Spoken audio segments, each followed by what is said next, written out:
This upcoming year, we have one additional FTE that we've added. That's the result of our partnership with the Oregon Department of Forestry. We have work through ODF that's going to allow us to go out and do more work with our crews around fuels reduction. And then once fire season hits, we're a primary fire suppression option.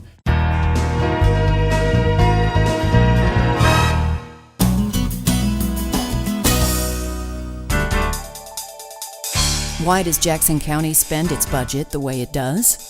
Every year, each department within Jackson County gives an overview of their annual budget.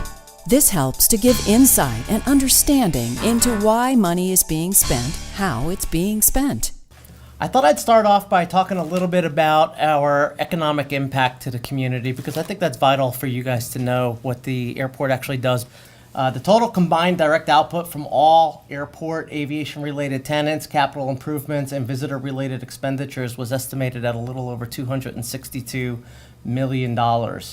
We have almost 4,000 jobs associated with the airport and roughly about a financial impact of $465.5 million. So I thought that was interesting numbers to point out, just to show you the significance of the airport in your community. Current needs, again, staffing, corrections patrol support.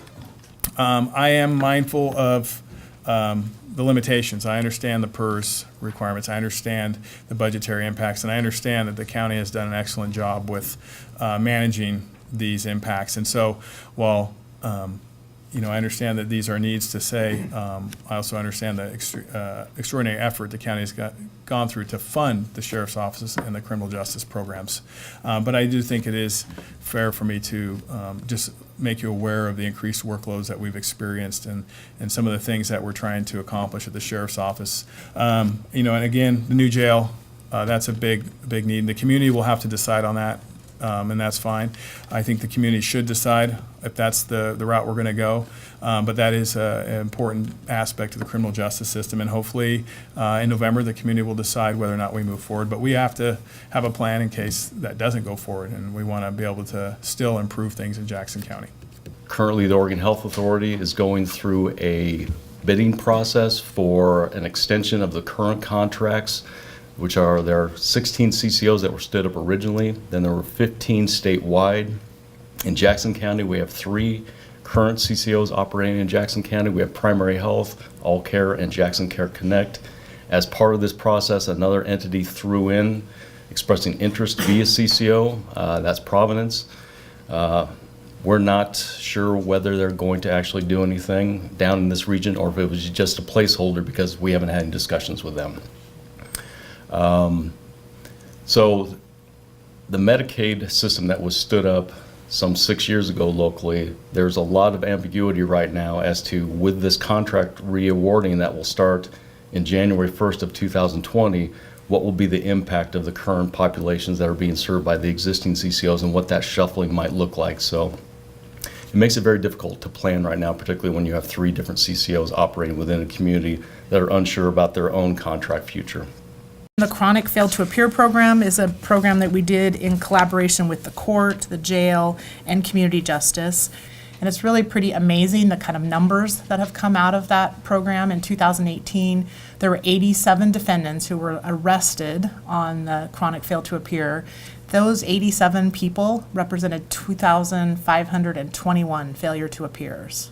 So it's a huge amount of work that all of these departments and everyone are putting into those 87 individuals. And those 87 individuals had 475 cases in my office. So again, just by being able to hold them for that little bit of extra time in the facility allowed us to get those cases resolved and hopefully get them into not doing as much criminal activity.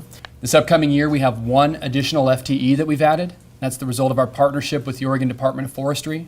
We have work through ODF that's going to allow us to go out and do more work with our crews around fuels reduction. And then once fire season hits, we're a primary fire suppression option.